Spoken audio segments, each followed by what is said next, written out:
যেতিয়া হিন্দু কোনোবা বাবাই আমাৰ নবীক গালি পাৰে, যেতিয়া হিন্দু কোনোবা বাবাই আমাৰ নবীক বিভিন্ন শব্দৰে তুচ্ছ তাচ্ছিল্য কৰে, তেতিয়া কিন্তু চৰকাৰখনে সেই বাবাৰ গড়ত বুলডোজাৰ নচলায়।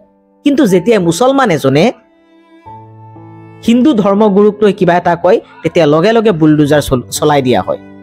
আৰু যদি অপৰাধৰ লগত কোনোবা মুছলমান জড়িত হৈ পৰে, লগে লগে চৰকাৰে একশ্যন হিচাপে সেই মুছলমানৰ ঘৰত বুলডোজাৰ চলাই দিয়ে। এখন দেশত দুখন আইন কিয় হৈ আছে? আৰু আমাৰ মানুহবোৰ চৰকাৰেও কিয় অপৰাধীক ধৰ্মীয় চকুৰে চায়? অপৰাধীক সদায় অপৰাধীৰ চকুৰে চাব লাগে।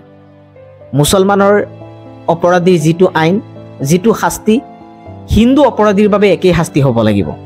এখন সংবিধান, দুখন কিয় আইন হৈ আছে? উচ্চতম ন্যায়ালয়ৰ ন্যায়াধীশ উজ্জ্বল ভূঞাই কৈছে যে সম্পত্তি ভাঙিবলৈ বুলডোজাৰ চলোৱাটো সংবিধানৰ ওপৰত বুলডোজাৰ চলোৱাৰ দৰে। সেইবাবে অপৰাধীক সদায় অপৰাধীৰ চকুৰে চাব লাগে। আজি মই কিবা এটা ভুল কৰিছোঁ, মই যোনটো ধৰ্মৰে নহওক কিয়, মই কিবা ভুল কৰিছোঁ, এইটো মোৰ ভুল। মোৰ ঘৰখনেতো ভুল কৰা নাই, বা মোৰ মা দেউতা মোৰ ৱাইফেতো ভুল কৰা নাই। গতিকে মই কিবা এটা অপৰাধ কৰিছোঁ, তাৰ বাবে আইন আছে, আইনে শাস্তি দিব। কিন্তু মোৰ ঘৰখনত যে চৰকাৰখনে বুলডোজাৰ চলাই মোৰ পৰিয়ালক পথৰ ভিখাৰী বনাই দিলে, সেইটো জানো উচিত হৈছে? চৰকাৰে মন্ত্ৰী বিধায়কসকলক আমি মন্ত্ৰী বিধায়ক বনাইছোঁ আইন বনাবলৈ, দেশৰ মানুহক চাবলৈ। কিন্তু তেওঁলোকে যদি আমাৰ দেশত মানে হিন্দু মুছলমানৰ নামত বিভাজনৰ ৰাজনীতি কৰে, তেনেহ'লে সেই চৰকাৰখনে জানো সকলোকে সমান চকুৰে চায়? শপত লোৱাৰ সময়ত প্ৰধানমন্ত্ৰীয়েও কয়, মুখ্যমন্ত্ৰীয়েও কয়, মন্ত্ৰীসকলেও কয় যে ভগৱানৰ নামত শপত খাই কৈছোঁ মই সকলোকে সমান চকুৰে চাম। কিন্তু কি হৈ আছে? নাগপুৰত অপৰাধ কিবা এটা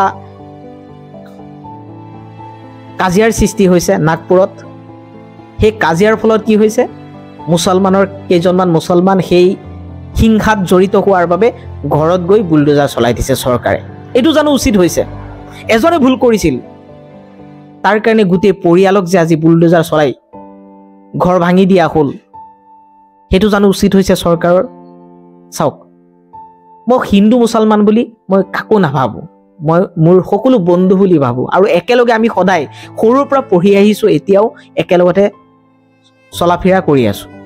কিন্তু আমাৰ চৰকাৰখনে আমাৰ মাজতেই এতিয়া মানে এটা নতুন ভাইৰাছ সোমাই দিব বিচাৰিছে। মই কেতিয়াও ভবা নাছিলোঁ যে আমাৰ চৰকাৰখন ইমান তললৈ নামিব। নাগপুৰত, মহাৰাষ্ট্ৰত বৰ্তমান বিজেপিৰ চৰকাৰ, কিন্তু কিবা এটা হিংসাত কোনোবা মানুহ জড়িত হৈ গ'লেই তেওঁক ধৰ্মৰ চকুৰে চায়, আৰু যোনেই মুছলমান হ'ব তেওঁৰ ঘৰতেই বুলডোজাৰ চলাই দিব। এইটো জানো আইন হৈছে দেশৰ? সেইকাৰণে উচ্চতম ন্যায়ালয়ৰ ন্যায়াধীশ উজ্জ্বল ভূঞাই কৈছে যে সম্পত্তি ভাঙিবলৈ বুলডোজাৰ চলোৱাটো সংবিধানৰ ওপৰত বুলডোজাৰ চলোৱাৰ দৰে।